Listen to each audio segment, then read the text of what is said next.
जर तुम्ही किंवा तुमच्या कुटुंबात कोणी सरकारी कर्मचारी असेल तर ही बातमी तुमच्यासाठी खूप महत्त्वाची आहे। आता फक्त सामान्यांनाच नाही तर सरकारी कर्मचाऱ्यांनाही ई-केवायसी सक्तीचे झाले आहे।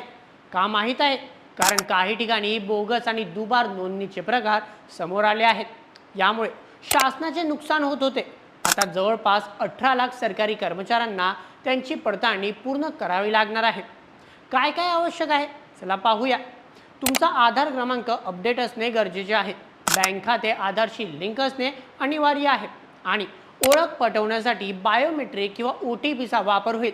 लक्षात ठेवा, जर ई-केवायसी पूर्ण नसेल तर पगार रोखला जाऊ शकतो। सेवार्थ प्रणालीमध्ये आता ह्यासाठी खास तांत्रिक बदल केले जात आहेत, जेणेकरून सगळी प्रक्रिया पारदर्शक होईल।